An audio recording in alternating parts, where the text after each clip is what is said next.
This episode of Homemade was previously recorded in front of a live stream audience who asked questions and cook along during the show. If you love cooking and want to join us in the kitchen, visit homemadecooking.com to register for free live classes. Now, let's get cooking. What is up? I see so many great faces. How is everyone? I am Joel Gamoran. I am the head chef and founder of Homemade. And today we are going to learn the most amazing, let's just call it what it is.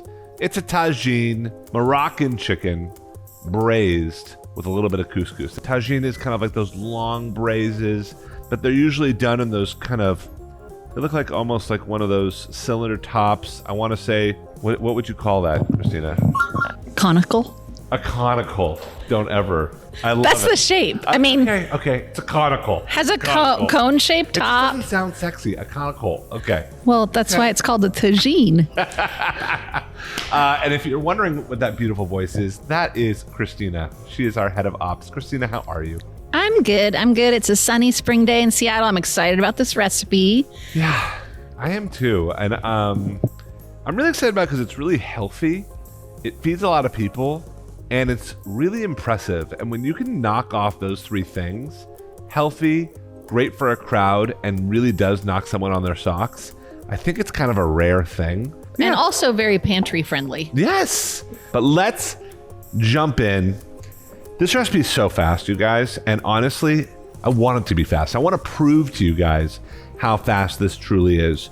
So let's get started with, if you are cooking along, grab a big boy pan like this, and I'm gonna go with a little bit of oil in the pan. This is just like veggie oil, and I want to heat this on a high heat.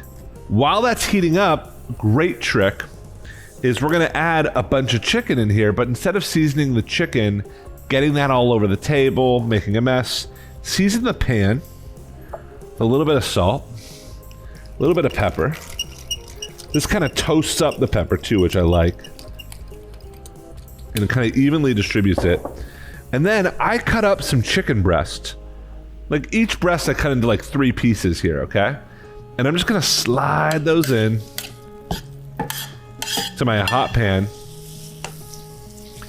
Make sure they each kind of have a little spot. Beautiful. And we'll let those kind of sear.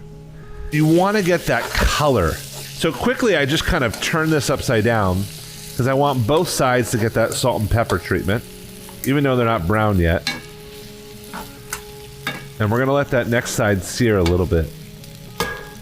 Already looking good though. So, chicken searing. We have 3 little aromatics here that's gonna just be the background noise for this entire thing. So we've got an onion, we've got 2 cloves of garlic, and a big old hunk of ginger. So for the ginger, what I like to do is cut with the skin on little slabs like that. I think we need about a tablespoon or 2. That looks about right. All right, hold on. I can smell my chicken. It's starting to happen. Look at that. This is what we're looking for. Just a little browning. All right. So we've got this ginger. I'm going to kind of line them up. Cut little matchsticks. Then cut those matchsticks into the littlest dice you can. So I'm going to cut this garlic up, this first one, by smashing it and chopping it good. So I'm going to chop up the garlic and the ginger together. So easy. All right, garlic and ginger good. Onion, I got 1 onion. I'm just going to cut it into little strips. Cut those strips in half and cut that down into a little dice. That looks great. And at this stage, one of my favorite tricks, I like to take the top of whatever pan I'm using, like the lid, set it upside down, and use that as a plate to remove the chicken onto. That way you don't have to clean another plate. In we go to all that chicken drippings with our onions, garlic, ginger, the whole thing. Woo! going to be really good. This looks great. All right. If you need a little oil, you know what to do. And I'm just kind of turning down the heat now to like a 5 out of 10. And just cooking these onions and garlic and ginger in the actual drippings of the chicken, which is awesome. We're going to give it a big pinch of salt. And that's going to help kind of just draw out all the water in these veg. We've got some spices. All right, I'm going to hold these up real quick. All right, so 5 spices here, all really traditional in Moroccan cooking. First is coriander, also the seed of cilantro, cayenne, turmeric, cumin, chili, or we use smoked paprika. So these are the 5. The actual amounts are in the recipe, so don't feel like you have to guess it or anything like that. A couple are a tablespoon. Obviously, we're not going with a tablespoon of cayenne. That would blow our heads off. So just a little bit of cayenne, just to give you a little bit more heat on the back. And at this point, we're just going to shake all of our spices in and toast those up. And kind of scrape them. And all of a sudden, your whole house just smells insane. Like, it's like a different level. It smelled familiar before. Now it feels like you're traveling. It really does. Unbelievable. So, those are sweating away, doing their thing. Now this all comes together pretty fast. So check it out. First and foremost, we take our chicken that's just been resting on the side, and those go back into this mixture. All right, kind of mix that up with the onions, the garlic, all those spices. You can see it's already changing color. Come on, baby. We're gonna let those cook, just get to know each other a little bit, and we're gonna get some other ingredients ready to go. So saffron is the bomb. It's great. So 1 tablespoon is a phenomenal amount of flavor. So what I'm going to do with this, a lot of recipes say, hey, soak this in water, let it kind of come out. No, just crumble this in over the top of your chicken and spices. The next crazy ingredient is preserved lemons. Now, preserved lemons, you actually don't want to use the flesh of the lemon. You just want the rind. Isn't that interesting? When we preserve them, it gets a little bit too pickly, and this just becomes mush. So what we're really looking for is to kind of peel out the outside like this. Isn't that so crazy? So I take this rind and I kind of line it up, and I just cut little strips like this. All right, so in with my lemons. And then I've got some olives. You can totally chop them up. I like the look of an olive that's been squished. So I just take my thumb and kind of naturally break it. I think it looks rustic. It looks kind of more homemade than like this. In we go. And then last but not least, into this, we're gonna grab some chicken stock. Just enough, you don't even have to measure it, to go about halfway up the chicken. Just like that. Look how beautiful that looks already. Isn't that crazy? The color and everything, how it's just changed. So we're just gonna kind of put that in and then bring it to the boil. So turn up the heat. So I wanna see bubbles all around this chicken. All right, so wait for about 2 minutes until you really start to see this. And by the way, I like to keep a little chicken stock on standby just in case I need more, in case the pan dries up a little bit. All right, check it out. I'm getting some good bubbles here. I always say hot tub bubbles. I want to see big, big bubbles. So this is a great time to now take what my chicken was resting on, the lid, put that right on top, and then I turn down the heat just a little bit, just so it's more simmering. And we're going to let this hang out until the chicken cooks through, which those chicken breasts, I'm guessing maybe about 5 to 8 minutes. So really quick. This is not like a long thing.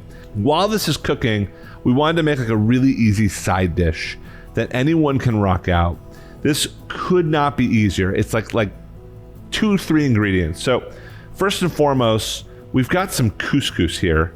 Couscous is the world's smallest pasta. That's all it is. What I did is I took these big pearl couscous and I cooked them for about 8 minutes in boiling water. And then I strained them with this strainer.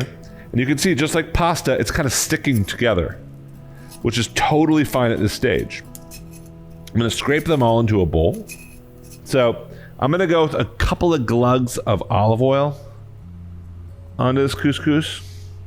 And then I've got a ton of cilantro, just fresh cilantro. You can use mint, parsley, basil, and I'm just shaving this cilantro. So that goes right in. Lots of good salt. Beautiful. Pepper. And then I want you to go with 3 heaping spoonfuls of saffron. No, I'm kidding. No more saffron. We can't afford this couscous with that much saffron. So then I kind of mix this up. And you'll notice you kind of have to break the little pearls of couscous up. All right. At this point, the chicken is most likely cooked through. We'll check it. But this is a great time to take the lid off. Look at that. And what we really want to do at this point is we want to cook the sauce down just a little bit, right? So it's thicker. Right now it's a little thin. I wouldn't call it a sauce right now. I'd call it, I don't know, not a sauce. But you want to thicken it up by cooking it down. And I'm kind of just spooning the gravy over the top. Now, if it gets a little bit of dry, which mine is just a touch, that's why you have a little extra stock. You just kind of add it as you need it. Look at this. Is that not just beautiful? Unbelievable. So how you know it's done? Pretty simple. Check a thick piece of the chicken. Cut it right down the middle, and there you have it. Beautifully cooked. White all the way through. I think one of the biggest things to understand here and why this cooking is so delicious is because there's so much moisture from the liquid in the pan. It's keeping those chicken breasts, which by the way we all know dries out so easily. It's keeping them moist, keeping them juicy. I love this recipe for that reason. Look at this. All right, I'm gonna turn off the heat. Okay, how I want to plate this. Let's go. And then I grab a nice heaping spoonful of our couscous. Don't you dare put this in a mold and get all fancy. Just a nice, beautiful spoonful. Let that just kind of fall wherever it does. Then you grab some of this chicken, some of those olives. You kind of just spoon it across. Oh man. Make sure to grab some of that gravy. It smells intoxicating. You really, what you get on the nose is just ginger and preserved lemons and just like the saffron, obviously. Insane. This looks great. Just to add a little bit of brightness, I might pick a couple leaves of cilantro and kind of just like, I kind of hold them from up top and just let them kind of just fall like this wherever and whenever they go. I know this seems kind of weird, but what would be really good on this is like a touch of yogurt over the top. Just some nice thick yogurt just to kind of cut through it. But look how beautiful that is. You could probably, I don't know, charge like $40 for something like this. Can we do a little side view? Hello, come to Papa. That is beautiful. Stunning. Really bouncy couscous that's gonna just soak in all the flavor of that gravy. And then really tender chicken. Let's give it a shot. All right. And you never say tender chicken with chicken breast, but you barely have to cut through that. I mean, literally.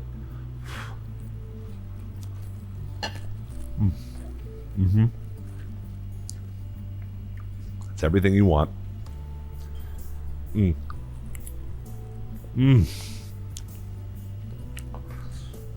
Wow. I have to say, I mean, like, you think about a tagine. A tagine exists. It's one of the oldest ways of cooking in the world. It exists to break down meats so it cooks forever. You bury it under coals. You can let a tagine go for 24 hours with a lamb neck in it and just let that lamb neck fall apart. Delicious. But you know what?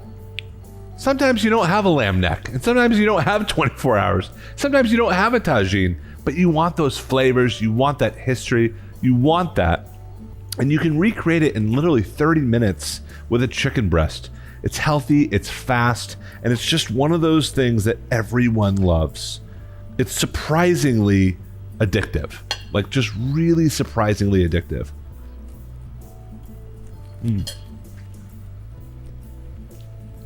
And I'll say this, and I'm curious, Christina, are you a cold Chinese person or a hot Chinese person?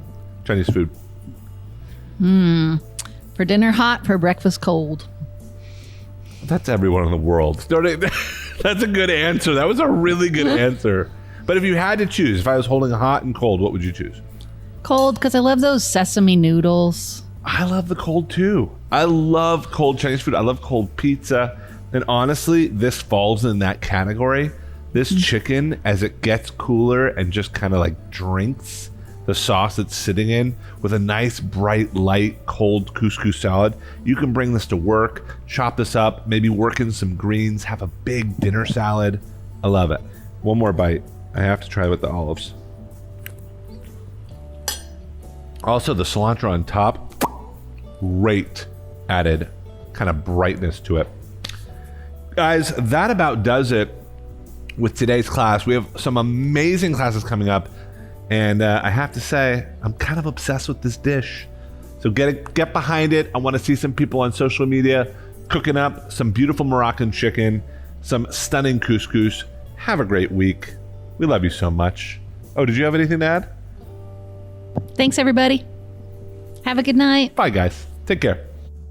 Hey there, I'm Joel Gamoran. I'm the head chef and founder of Homemade. And we launched Homemade with the idea that we want to bring cooking and the kitchen to the world. So if you love cooking and want to join us in one of our free live stream cooking classes, head to our website, homemadecooking.com. That's homemadecooking.com to register today.